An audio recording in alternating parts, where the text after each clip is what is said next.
Folks, we're here with Doug Reed. And Doug, what is your connection to THORNCROWN Chapel?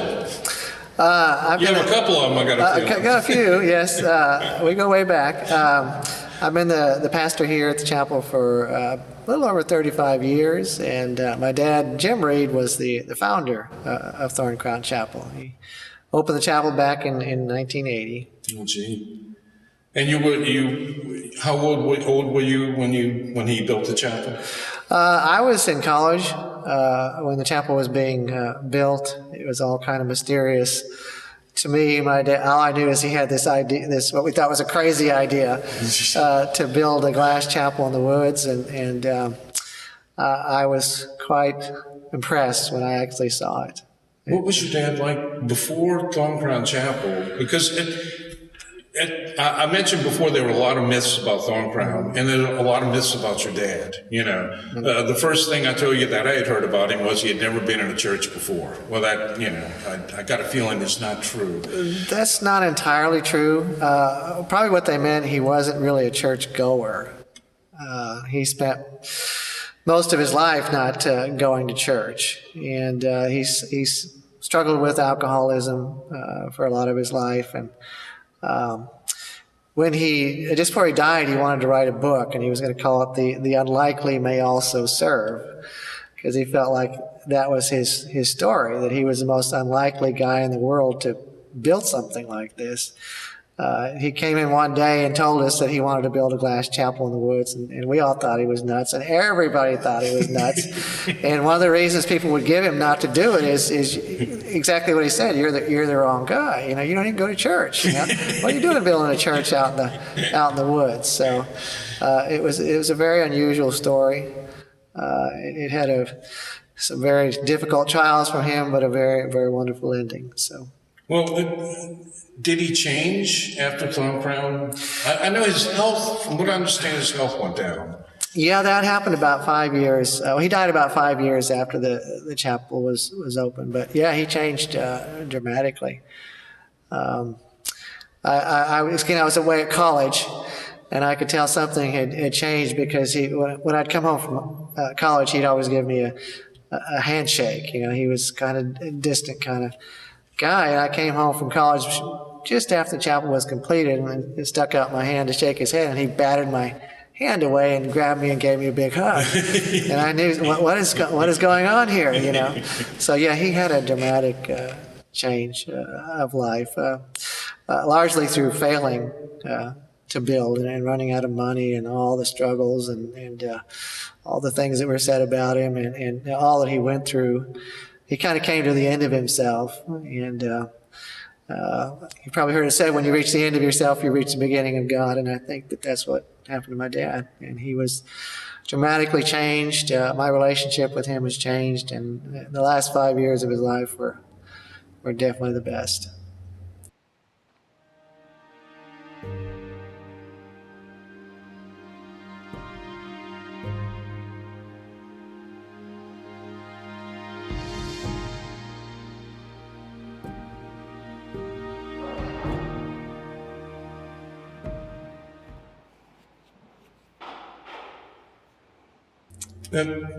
One thing I had heard is that he didn't get to see THORNCROWN get the accolades that it eventually got, because what are some of the awards that THORNCROWN has got? Yeah, he didn't get to see all of it. He got to see kind of the beginning of it. Yeah. In 1981, it won the National Honor Award. At that time, it was the only building in the state of Arkansas that ever won the American Institute of Architects National Honor Award. It was chosen after he died. The American Institute of Architects chose the top 10 designs of the 20th century, and this was number 4 on the list. And the highest honor a building can get is the AIA 25-year award. That's even more rare, and this building won it in its 25th year. They flew us to Washington, D.C. and all kinds of cool stuff. But wow. it was yeah. So it's won just about every award a building can win. Well, now when he started building it, from what I understood, and once again, one thing I wanted to do is dispel some of the myths about THORNCROWN, and some of them might be true. I heard, for one, that he had never been in a church before, of course, but I also heard that he got a quote on how much it would be, and then halfway through, contractor came up and said, well, Mr. Reed, it's going to be a lot more money. Is that basically the way it happened, or? Well, they kind of set a ballpark. I mean, they had no idea how to estimate what this was going to cost, because nothing like it had really ever been done before. So they just kind of waded in, and Faye gave his best estimate, and it turned out to be quite a bit off. It cost a lot more, and he did run out of money about halfway through, closed down everything, crew went home, and the whole bit, and it looked like it was done, and he felt like a total failure. He felt like he'd made the worst mistake of his whole life, is what he said, and that's when he ended up on his knees there in his half-finished dream, and that was the turning point. It had been a long time since he had been on his knees praying. That was the only time in his whole life he'd been down on his knees. Your mom told me that. Your mom was so wonderful. I got to meet her on almost every other day basis when I come in with the tours. And she was just so nice. At first I thought she didn't like me, but she's a strict school teacher. She's a school teacher. She's got that school teacher. Oh, yes. And she really did remind me of a teacher I had, Mrs. Williams, who was an English teacher. Some teachers just stick in your head. Yes. She seemed like somebody that would stick in your head. Yes. She seemed like she would have been a really good teacher. Oh, yeah, she was. Yeah. Yeah, she used to sit in this chair a lot, as you probably know. Oh, yeah. And I can still hear her telling people, "You are sitting at a school teacher's chapel." She told everybody that. She wanted everyone to know the school teachers who built this place. Well, being they were retired school teachers when they came here, right? They didn't have a lot of money. No, now we lived out in California, and so. He got in a little bit on that real estate boom out there that happened, and so he did have some saved up. He hoped it would be enough to build this, but it turned out not to be quite enough. He had to get a loan, kind of in a miraculous way. He ran out of money, and he went to banks all over, both in California and here, and they all laughed him out the door. Mm-hmm. You're doing what, and you want a loan to do what? So, and then but you don't go to church. Yeah, and then he wrote all of his friends, hoping someone would help him, and no one wrote him back. Well, a few did and said, you've lost your mind, you need to admit it. That's what friends are for. Yeah. So, but finally, there was this woman up in Illinois that he had business dealings with, and he thought she was the last person that would help, but she's the one that came through, and she gave him a loan. She said, "All you need," and she gave it about 1/3 the going interest rate. Wow. So he could complete it. So yeah, it was quite. Your mom told me that whenever I tell the story, to mention that woman was paid back. She was made a point out of telling me, if you tell the story, make sure you tell people it was paid back. Yes, it was eventually paid back. Yes, it was. Yeah, I think it was from a piece of property that they sold. Yes, like that. Yes. Mm-hmm. Mm-hmm. It's strange the way things work out. That is very strange. Yes. Yeah. Well, did you plan on being a minister when you were in your 20s, when this was being built? Surely you had some other plans for your life. Well, I was kind of wavering. I got a degree in business, and there was the allure of the business world. But ministry kept coming back to me. I didn't know I was going to end up here. My dad invited me to come here, and I was very uncertain about it. But the Lord has a way of making uncertain things certain. And I ended up here, and I've been here, most of my life, 35 years. So. What was the first year like when your dad wasn't around, I'm assuming, when you first took over as minister here? Yeah, the THORNCROWN was beginning to reach its heyday, and it was really starting to get very, very busy, even more so than now. We would get constantly having tour groups, multiple services on Sundays, so it was just beginning to really take off about that time. So. My dad, like I said, my dad didn't get to entirely see it, but he saw some. It's funny how everybody thought he was a fool, but he died a genius. So. Yes, and yet people don't know much about him. Really, like I said, there's so many myths about him, Yeah. And yet some of them are true. Like that it'd been a long time before he knelt down, at the altar and prayed. Yeah, there's a little bit of grain of truth in a lot of it. I had heard that when he went to the banks had 3 basic questions. And all related to how you're going to repay the loan. Are you going to charge admission? Nope. He never going to charge admission to THORNCROWN. Yeah. Are you going to have a steady congregation that can help you retire the loan? Nope. We're going to deal with travelers. It'll be different every week. Mm-hmm. And are you going to be part of any set church group that can help you retire the loan? It was all related to how you're going to get it paid back. When he said no, they said, "You're crazy. We're not going to lend you the money." Yeah, absolutely. But it is strange the way things worked out. Yes, it is. Yeah.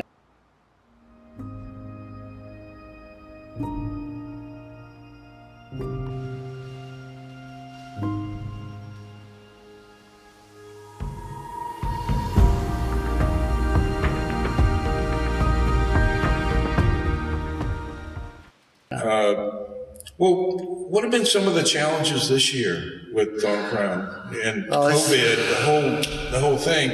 And by the way, folks, I am literally about 8 feet away from Doug Reed right now. In case y'all are wondering, we are being careful. So, absolutely. Yeah. And nobody else is here.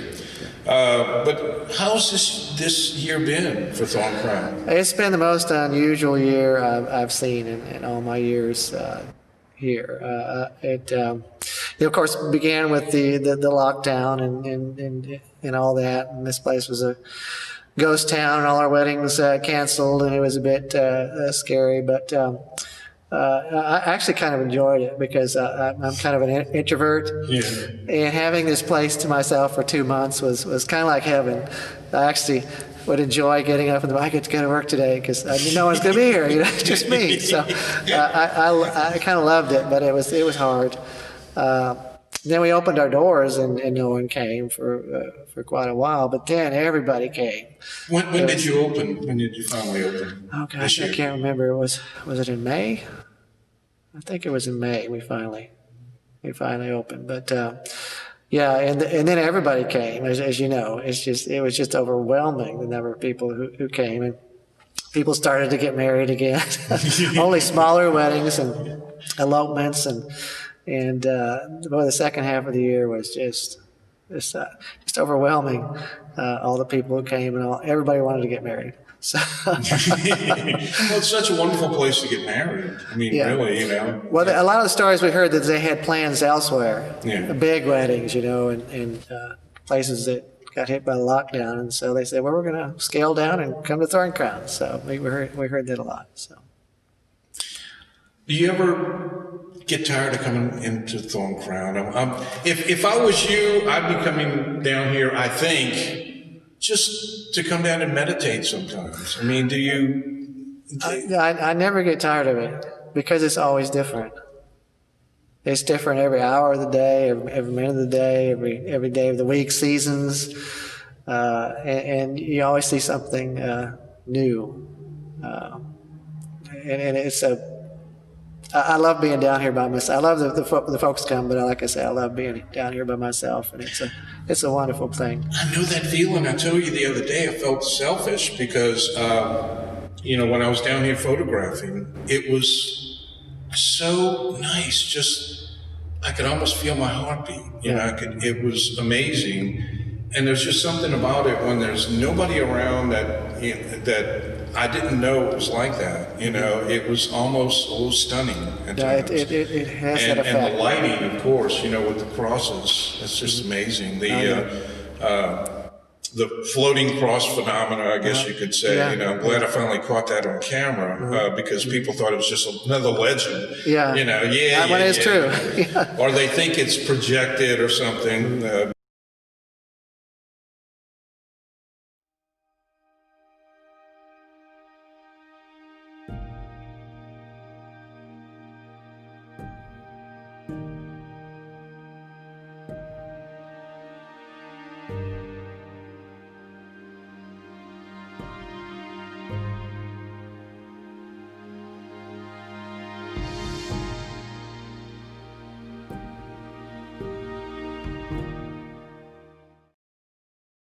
You know, it's amazing. But there's a lot of things about THORNCROWN that I don't know if it was planned or not. I heard from Dell that was not planned, the floating cross thing. Well, my dad was the first one to see it. Yeah. He came down here at night by himself, and he saw it. And he was so excited about it that he called Faye Jones. And Faye did, you know, it was getting dark, and Faye didn't want to drive all the way from Fayetteville. And he begged him, "You got to come see this." And when Faye arrived and saw it, Faye was just stunned. He was just stunned. He was just amazed by it. And my dad asked him, he said, did you plan that, or did you know that was going to happen? And he kind of, you know, hemmed and hawed a little bit. Well, yeah, I kind of, you know. My dad didn't believe a word he said. How did Faye Jones come into the project?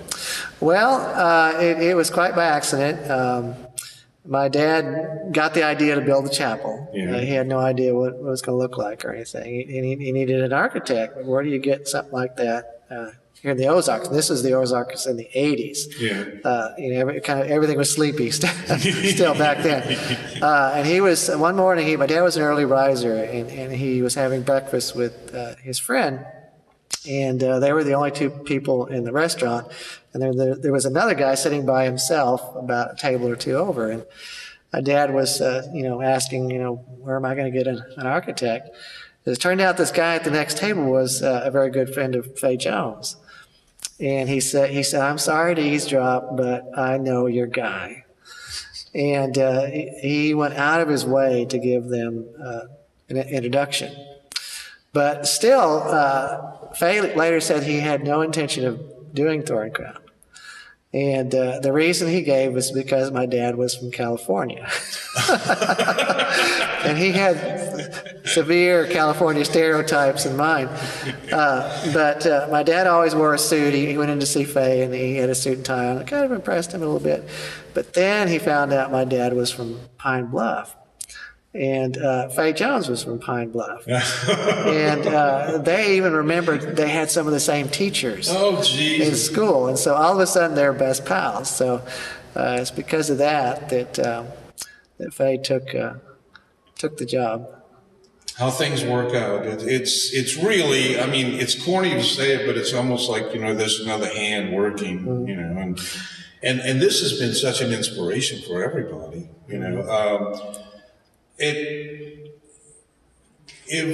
Have people changed this year as far as, you know, have you seen a difference in the crowds, or not so much the size of the crowds or anything, but in people's temperament, or have you seen COVID have an effect on the people or whatever? Yeah, I think they're a little more reverent. I think probably more so than even usual here.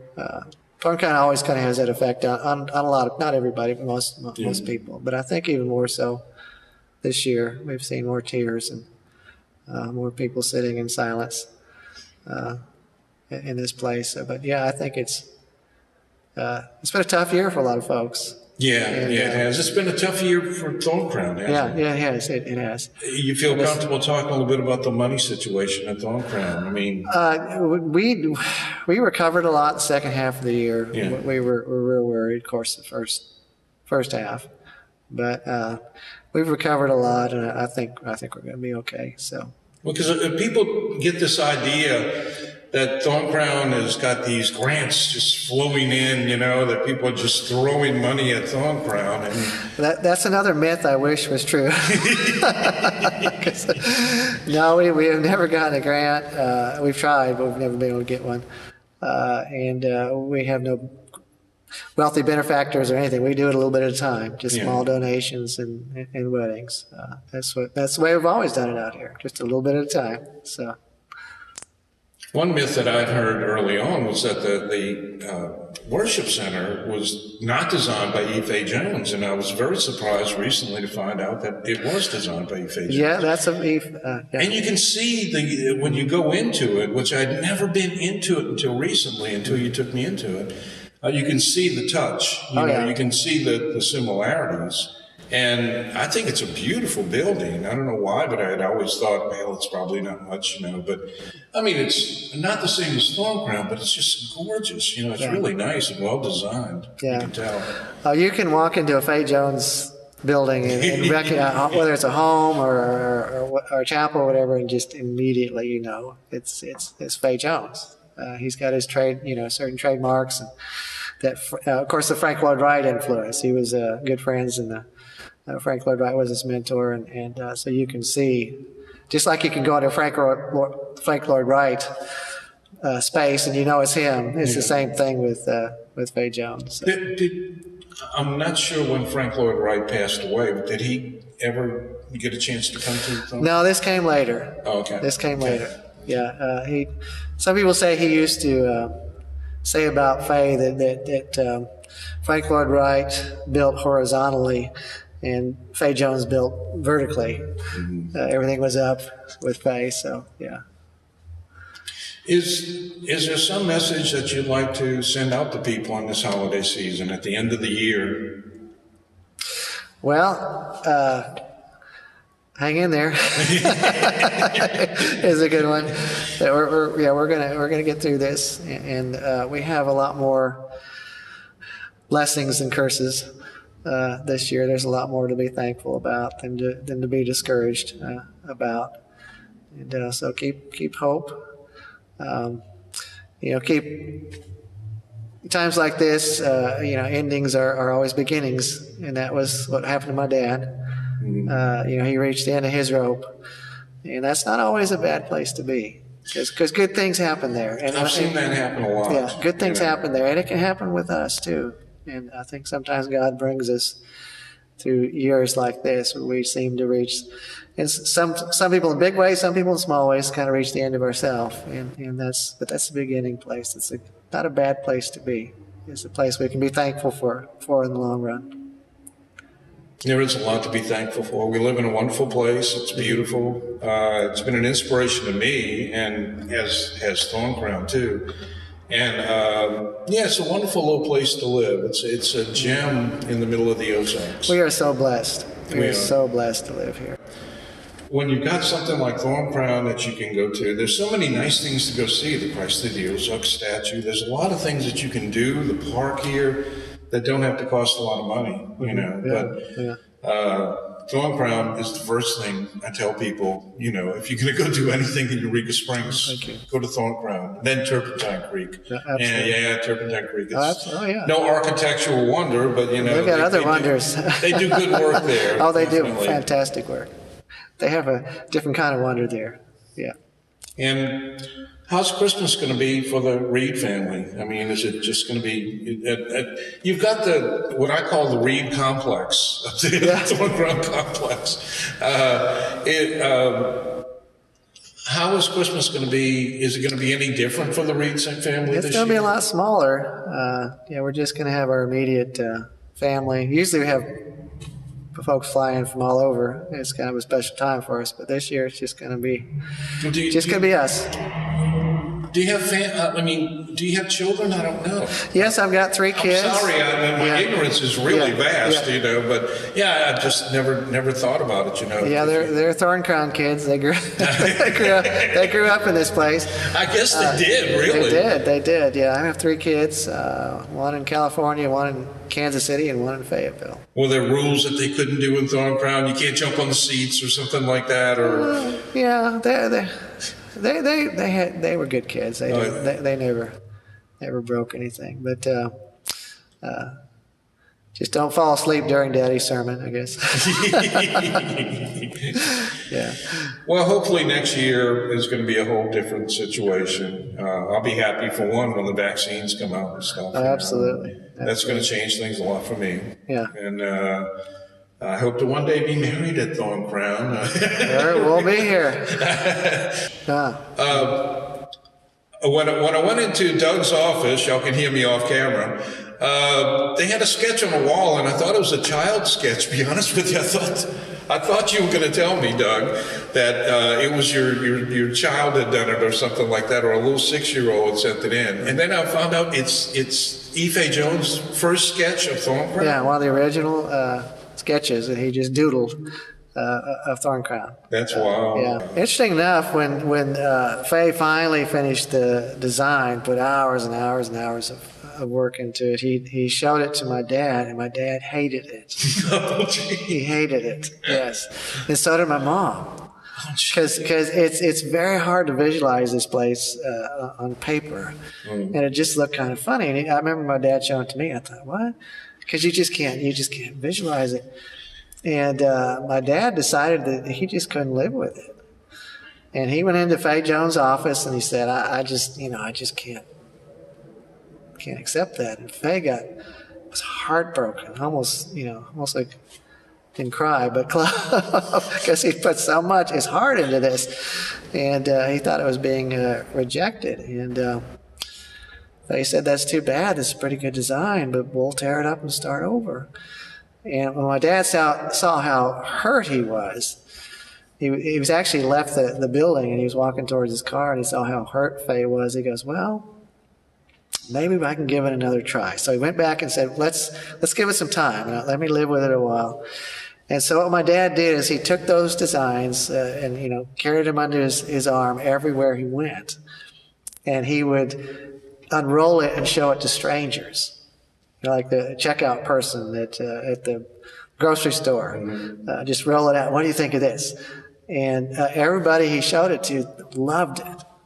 They all thought it was great. And so he started to have second thoughts, and he finally said, well, maybe we should give this a try. He had one little change that he talked Fay Jones. Fay Jones was very hard to talk into anything. But one little thing, the choices were to extend outside the wall here, about 3 or 4 feet. And my dad just hated that. And so he talked Fay out of that. In fact, you look at the original the sketches that came later on, the trusses are actually going outside in the drawings, and that's the one thing Fay gave in on it. But so an award-winning design almost ended up in the trash. What in the world did your mom think when he first came up with the idea of Thorncrown? I mean, because your mom seems like a pretty down-to-earth person, okay? Your mom didn't seem very flighty. I imagine that she was probably... she was the strong Reed in the family, and I'm talking about Reed as far as symbolically, you know. But what did your mom think when he first came up with this? She thought he lost his mind, to tell you the truth. She was not for it at all. Oh, gee. Not only did she thought he was unlikely as well, but she didn't like the idea. We lived out in California at the time, and she didn't like the idea of giving up her job to move here to run a chapel. Where was she from originally? She's from California. Oh, okay. Modesto, California. Yeah. They taught school out there for about 25 years. But, well, people have a lot of misconceptions about the Ozarks. I'll be honest with you, when I heard that they had opera in the Ozarks up here before I moved here, I thought it was like Lil Abner does. He does opera, Daisy May dance out, But I was very impressed, and I got a feeling that a lot of people, maybe your mom, had misconceptions about what the Ozarks and what I think so. The Ozarks were like. I think, yeah. But I heard that they came to visit, and then they decided, let's do it. Yeah. Now, I heard that Thorncrown was initially built because people were leaving trash out at your driveway. Is that true? That is true. Oh, gee. Yes. So trash, in a way. Trash. It was a way of dealing with trash. Yes. To build Thorncrown. Yeah. What happened? We had that nice wide driveway down there, and people would stop and have picnics there, and everything. And of course, they would leave stuff there. Their trash. Every day, my dad would grumble and go pick up the trash and bottom of the hill. And one day he was walking down there, and he thought, well, maybe we could do the opposite. He was thinking of building a big gate to keep him out. And he thought, well, let's invite him in. Let's build a chapel back here in the woods and give him something really inspiring to do. So, the trash did have a little part in that. Your mom said, would have been nice if they, I was picking up chicken bones one day, and I thought it would have been nice if they had invited us down for some chicken, But no, it just left a mess. But it's strange the way inspiration works, you know. You never know how it's going to be, really. But and yeah, it's been an inspiration to me. I never got tired when I was doing the tour of coming to THORNCROWN. That was always the high point of the tour. In fact, I told them it should be at the end of the tour, because it's the high point of the tour. Thank you. But we do it early in the morning, which was always nice, and it was always good to see your mom. You know, yeah, she did remind me of Mrs. Williams so much. You know, and I thought. Then I found out before I knew she was a teacher. I thought she reminds me of an old teacher of mine, and it was. Yeah. And it's been nice to meet your wife. And she's wonderful. All the people that work here, you know, We've just got been some great. good people here. You know, you've had some wonderful people here, and you've been an inspiration. Well, you know,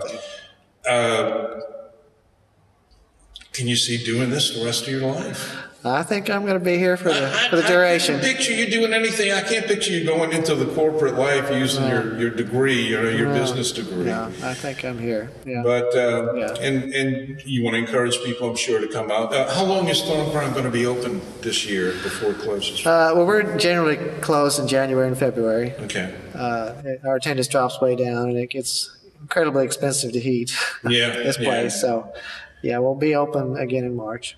Do you have to keep it air conditioned or heated to some degree all winter, or what? We keep a little heat on. Yeah. Yeah. I've heard that there's never been a window broken in THORNCROWN. Well, that's a bit of a myth. I think we've had 4. Oh, 4? Okay. Yeah. It was never nature. Nature has never broken a window. That's something to say. People are, aren't you worried a tree's going to fall? Well, no, it's never happened. It's always people. You've had trees leaning on THORNCROWN. We've had a few really close calls, and one did fall, but the roof caught it, and we were able to get it before it did anything. But when I looked at the picture that I took of THORNCROWN with all I looked to see if there's anything that's off now, and it's perfect. It's perfect. The building has held up very well. It has held up very well. And maybe part of that is because of its simplicity. You know, it is beautiful and complex in its simplicity, I think, really. Yes. You know, yeah, that surprises a lot of people. When it first opened, some students at MIT did a study about THORNCROWN. This is back in the 80s, where they had all the computing power and all that they have today. But they just decided that the building would not stand for very long. They would fall down. And so this is, you know, our 40th year, so they were off by a bit. They were students, not professors. Well, hopefully you'll be standing for another 40 years or more, really, you know. And Doug, thank you so much, you know, for doing this. You know, people are curious about THORNCROWN, and of course they love to hear the stories. And it's good that you dispelled some of the myths about THORNCROWN. Oh, my pleasure. Yes, but and yeah, it's strange some of the things that were true too. You know? Yeah. But thank you so much. I do appreciate it, and I hope you and yours have a wonderful, wonderful holiday season, Doug. Well, thank you. God bless you for what you do. Thank you.